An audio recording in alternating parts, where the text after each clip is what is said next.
Face aux exigences de sécurité de la société civile, la France a inscrit dans sa constitution le principe de précaution. C'était en 2005, il y a près de 10 ans.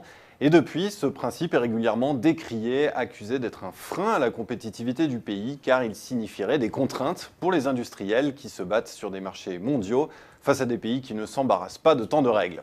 Alors, à tort ou à raison, eh bien, c'est ce que nous allons voir avec mon invité. Bonjour Alain Granger-Cabane. Bonjour.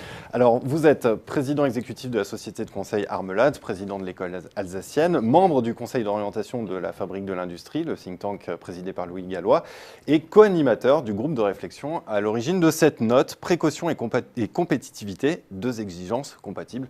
Point d'interrogation. Alors, première interrogation, la France serait-elle plus compétitive sans ce principe de précaution?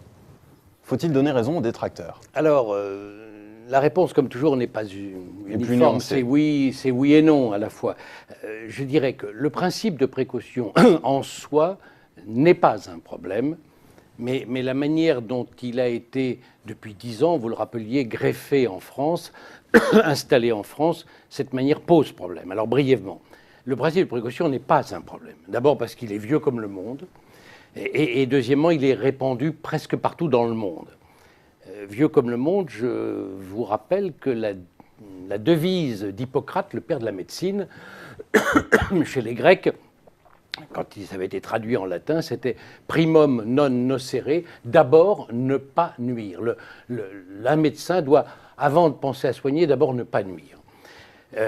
Plus près de nous, les heures glorieuses des Lumières, de la Révolution française, ont donné naissance à la Déclaration des droits de l'homme et du citoyen, article 4. La liberté consiste à faire tout ce qui ne nuit pas à autrui. On retrouve la notion de ne pas nuire. Et je dirais d'une manière un peu plus anecdotique, mais c'est au fond un peu dans la sagesse des nations qu'exprime assez bien un proverbe suisse dont on se moque souvent, mais nos amis suisses seraient censés dire « quand on ne sait pas, on ne va pas ». Quand on ne sait pas où il faut aller, on n'y va pas. Alors, dans le monde entier, on a un peu la même chose, notamment dans toute l'Union européenne. Le traité d'Amsterdam, qui a maintenant plus de 20 ans, 22 ans, 92, écrit que les politiques européennes doivent viser une politique fondée sur le principe de précaution. Donc la France n'est pas plus frileuse que les autres pays. On n'est pas plus frileux que les 27 autres partenaires. Alors vous me direz, il y a les pays émergents, c'est vrai, qui sont moins précautionneux que nous. Il y a les États-Unis. Les États-Unis, c'est plus compliqué. Ils ont probablement un degré de protection voisin du nôtre, mais pas de la même manière. Nous... Et pas sur les mêmes sujets. Et pas toujours sur les mêmes sujets, vous avez raison. Les Américains, nous considérons que les Américains sont des fous sur la manière dont ils traitent les armes à feu. Les Américains considèrent que nous, Français ou Italiens ou Espagnols, sommes des fous sur la manière dont nous conduisons nos voitures. Je ne sais pas ce qui fait plus de morts à la fin de l'année. Les États-Unis ont des principes précautionneux plutôt fondés sur la justice, les class actions, la réparation, alors que nous, c'est plutôt la prévention. Mais quand on évoque ce débat sur le principe de précaution, on imagine, enfin dans la tête des détracteurs, que la France, sans ce principe de précaution, se serait lancée dans la culture OGM, dans l'exploitation du gaz de schiste, ce qui se fait déjà aux États-Unis. Et ils disent que là, on perd en compétitivité. Eh oui, c'est le deuxième point que je vous avais annoncé, c'est que si le principe en soi n'est pas un problème, la manière dont il a été compris en France, installé en France, c'est l'interprétation qui pose son interprétation, à la fois parce qu'il a fait l'objet d'une dénaturation et l'objet de ce que j'appelle une sanctification. Alors la dénaturation, la déformation, la perversion même du principe de précaution, c'est que c'est un principe qui est fondé, et on l'a complètement oublié, qui est fondé sur l'action. C'est une obligation qui est faite au pouvoir public dans les circonstances où on met en jeu le principe d'agir de deux manières.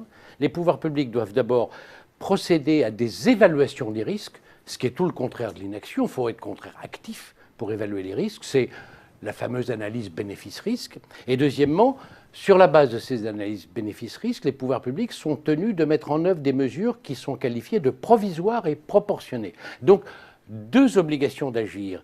Et en pratique, dans la réalité, c'est interprété comme un principe d'inaction, une sorte d'obligation de ne pas agir, de ne pas faire, de se retirer.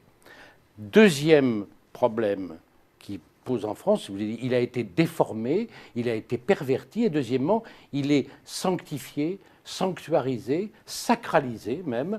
Il a été érigé en principe constitutionnel, ce qui est probablement une erreur.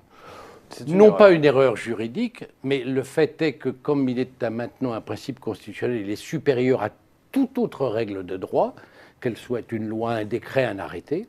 Et deuxièmement, en termes, je dirais, philosophiques ou politiques, il est ressenti comme une sorte de valeur suprême, de dogme, de norme absolue. En d'autres termes, d'un principe de prudence qui devait servir de guide à l'action, on est passé à un dogme d'inaction érigé d'une manière sacrée. Voilà la double erreur qui a été faite et qui, elle, effectivement, pose problème dans notre esprit public, parce que nous sommes une société vieillissante, donc un peu frileuse. Nous sommes une société ébranlée, parce que la science hésite, dit des choses et puis dit le contraire ensuite, parce que nous sommes une société en crise. Donc, face à tout ça, le principe de précaution est devenu le formidable cache-sexe de tous les conservatismes. Et pourtant, vous le rappelez au début de la note, en pratique, aucune loi à ce jour n'a été déclarée inconstitutionnelle sur la base du principe de précaution, et son invocation par la jurisprudence reste prudente et limitée. Alors, est-ce que néanmoins, il y a eu quelques effets? Non, il n'y a pas eu d'effet qu'on puisse considérer comme négatif. En fait, il y a deux grands risques à un principe de précaution abusif. Le premier, c'est la surprotection, la surréglementation, le fait de faire, comme on dit, ceinture, bretelle et parachute à la fois. C'est arrivé une ou deux fois, c'est ce qu'on a reproché probablement d'une manière abusive à Roselyne Bachelot dans la fameuse polémique sur la grippe H1N1. Bon, c'est vrai que ça a peut-être coûté 1 ou 2 milliards de plus, mais dans un pays qui a plus de 1000 milliards ou 2000 milliards de PNB, 1 milliard de plus ou de moins, c'est l'épaisseur du trait. C'est pas ça le vrai danger, c'est pas la surprotection, c'est plutôt la crainte d'innover, la crainte de prendre des risques au motif que ceux qui invoquent le principe de précaution comme une justification à ne pas tenter à ne pas prendre de risques, ceux-là sont bien écoutés. Regardez le jugement de la Cour d'appel de Colmar sur les fauchages des recherches OGM faites par l'INRA. Toute la communauté scientifique s'est émue en disant mais c'est de l'obscurantisme complet, et les tribunaux, non pas en se fondant sur le principe de précaution, j'ai relu les jugements, ils ne se fondent pas exactement sur le principe de précaution, mais sur cette même idée que, en gros, quand il y a le moindre doute, l'inaction doit prévaloir. Non, nous pensons, nous, que ce n'est pas l'inaction qui doit prévaloir, c'est au contraire une action maîtrisée, raisonnée, mais il faut agir et non pas attendre et rester sous la pluie à se mouiller.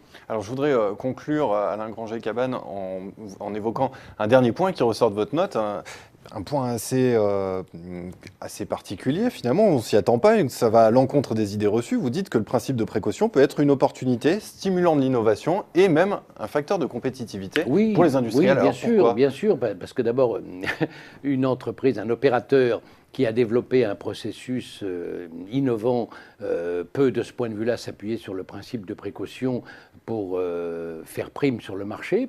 Et puis, un outsider, un nouveau venu sur le marché, par définition, n'est pas prisonnier, ne peut pas rentrer sur un marché en appliquant les règles du jeu de ceux qui sont déjà installés. Donc, il doit chercher une voie nouvelle. Et là-dessus, le principe de précaution peut être effectivement... C'est des bénéfices en termes d'image ? Plus que d'image, il peut même en termes de procédé. Je veux dire, si moi j'ai un procédé qui me permet de renvoyer mes concurrents victimes du principe, d'alléguer contre le principe de précaution, je me donne un avantage concurrentiel.